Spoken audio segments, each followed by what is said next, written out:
बोलिए गायत्री माता की जय।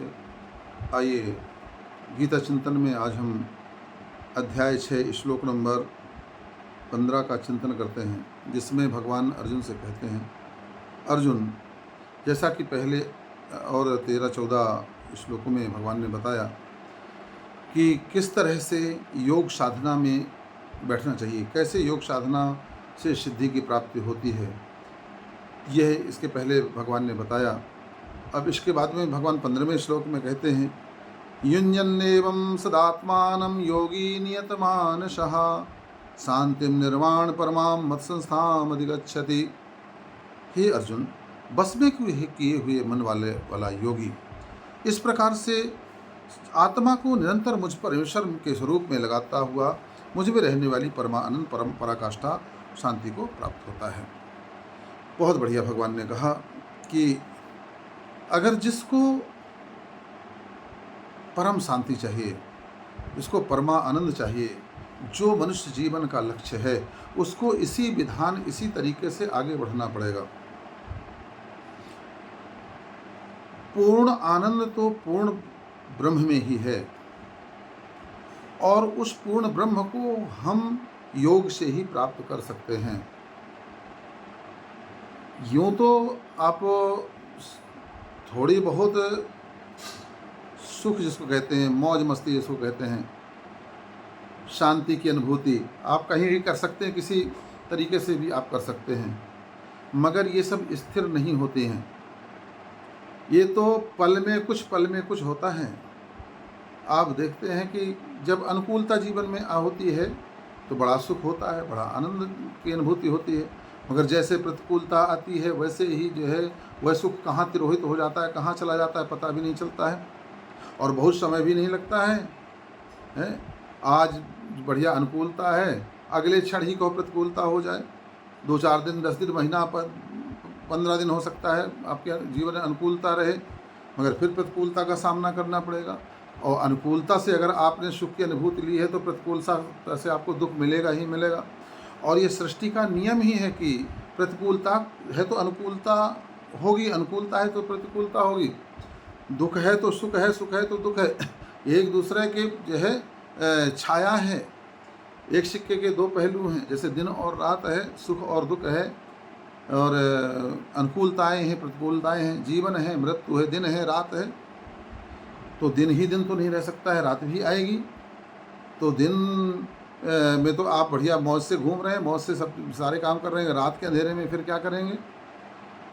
तो ठीक इसी तरीके से हमारे जीवन में अगर हमें पूर्ण आनंद चाहिए, पूर्ण मस्ती चाहिए, पूर्ण शांति चाहिए, परम शांति जिसको कहते हैं, शांति नहीं परम शांति, उस परम शांति को अगर आपको चाहिए है तो आपको जो है केवल उस पूर्ण ब्रह्म में ही एकाकार होना पड़ेगा।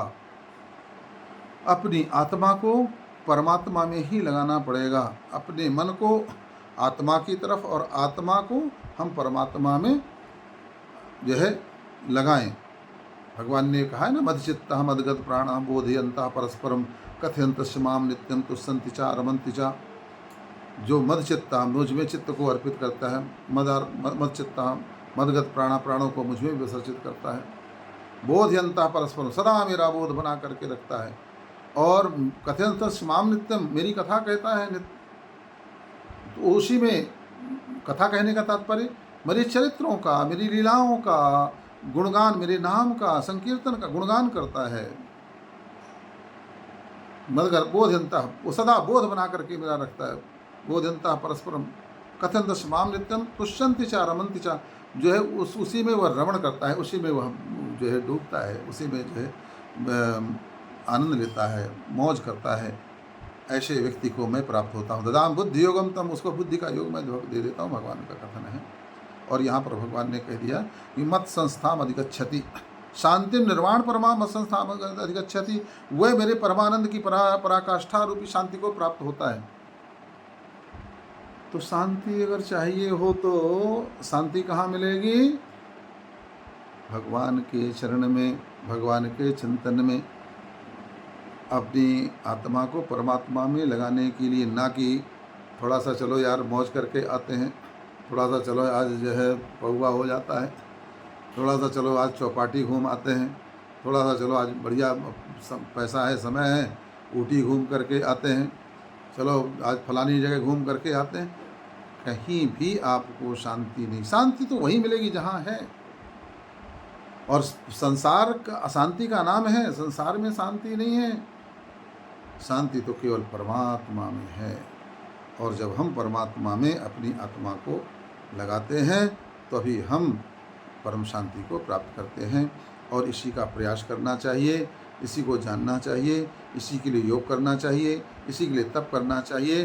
क्योंकि मानव जन्म का एक ही उद्देश्य है और वह है मनुष्य तन को के समाप्त होने के पहले आप जो है भगवत सत्ता को, आत्मसत्ता को, परमात्मा सत्ता को जान लें, समझ लें और उसी में अपने आप को जो है डुबो दें। बोलिए गायत्री माता की जय।